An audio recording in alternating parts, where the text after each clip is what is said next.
माघ के इस पावन महीने में जहां प्रयागराज संगम पर महाकुंभ में जन सैलाब उमड़ा है, तो वहीं अब जन सैलाब काशी और अयोध्या में भी अब आ गया है। महाकुंभ के तीर्थयात्रियों और भक्तों का प्रतिदिन अयोध्या में 20 से 25 लाख भक्त पहुंच रहे हैं, जो रामलला और हनुमानगढ़ी में पहुंच करके दर्शन और आशीर्वाद ले रहे हैं। मेरे साथ आज हनुमानगढ़ी के गद्दी नसीम महाराज प्रेमदास जी जुड़ रहे हैं तिलक पत्रिका पर, और उनसे हम भक्तों के लिए आशीर्वाद के रूप में जानेंगे कि ये जो जन सैलाब उमड़ पड़ा है, इस पर वो अपनी क्या राय रखते हैं। ऐसा है कि ये जो जन सैलाब है, इस जन सैलाब के बारे में तो आज नहीं, पुरातन ये वो है कि यही दिन राम जन्म श्रुति गावें, तीरथ सकल तहाँ चली आवें। स्वयं प्रयागराज ही यहाँ आ जाते हैं, तो जहाँ स्वयं तीर्थों के राजा ही यहाँ पर आ जाते हैं, वहाँ और तीर्थों की पूछना ही क्या है। तो उन तीर्थों का स्पर्श और उनका पावन जस कीर्ति को सुनने के लिए, प्राप्त करने के लिए जो जन सैलाब है, ये भगवान की प्रेरणा है। भगवान की प्रेरणा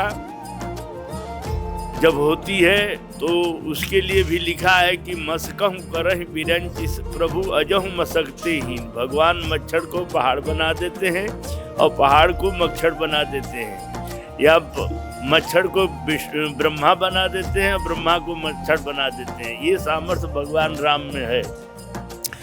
अब ये जो कुंभ लगा हुआ है, कुंभ 144 बरस के बाद ये पुण्य जो पावन पर्व है वो लगा हुआ है।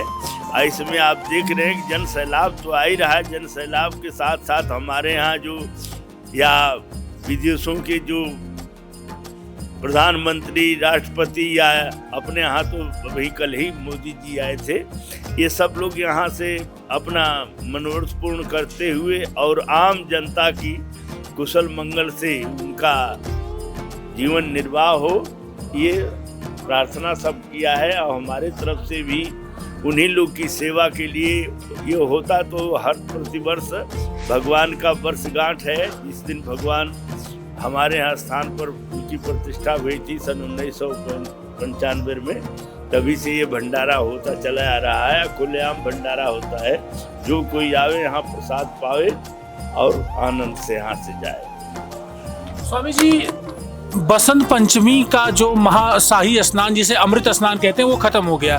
तो अब जो प्रयागराज में सभी अखाड़े गए थे, सभी अखाड़ों ने अब कहा है कि वो अयोध्या आएंगे, अयोध्या में रामलला का दर्शन करेंगे, हनुमानगढ़ी का भी दर्शन करेंगे और कुछ समय यहाँ प्रवास करेंगे।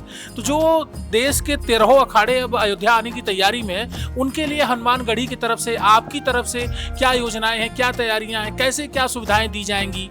ऐसा है कि यहाँ सुविधा जो है आम जनता के लिए, यहाँ के अयोध्या वासी जो है वो सबके लिए स्टूडेंट और सबके लिए वास स्थान का निर्माण कर रहे हैं, किए भी हैं। तो यहाँ पर आने के बाद किसी को किसी प्रकार का कष्ट नहीं होगा। भगवान के ही जब धाम है, लिखा है अवधपुरी वास निकर सुख संपदा समाज, शेष सास नहीं कहीं कहीं जहाँ राम विराज साक्षात, जहाँ राम ही लला जी आ गए हैं, बैठे हुए हैं, सामने दिखाई दे रहे हैं। उनकी कृपा पात्र बन करके उनके छत्र छाया में सभी को आनंद आनंद सब। स्वामी जी, एक चीज़ और, मैंने अभी मीडिया रिपोर्ट्स में एक खबर पढ़ी थी, हनुमानगढ़ी से ही जुड़े एक संत हैं महेश योगी जी, उन्हें महामंडलेश्वर उपाख्य की उपाधि से सम्मानित किया गया है कुंभ में। इस पर आप क्या कहेंगे? अब इसके बारे में तो हमको नहीं मालूम है। यदि आप बता रहे हैं तो महेश योगी मैंने योग के आचार्य हैं, अपना योग अच्छा करते हैं और सबको वो करते हैं। अब उनको ये जो सम्मान मिला है, ये इलाहाबाद में मिला होगा तो अपने अखाड़े से ही मिला होगा, श्री पंचरामानंदीय निर्वाणी अखाड़े से, क्योंकि उसी के संत हैं और उसी में रहने वाले हैं, तो संतों ने किया होगा। मेरे साथ जुड़े हुए थे गद्दी नसीम प्रेमदास जी, जिन्होंने जन सैलाब को लेकर के, हनुमानगढ़ी में आ रहे भक्तों की बातों को लेकर के, और जो अखाड़ा परिषद यानी सभी अखाड़े अयोध्या में आने की तैयारी कर रहे हैं, उन सभी बातों को लेकर के उन्होंने हमारे साथ विस्तार से बात की। मैं देवेश पांडे, अयोध्या।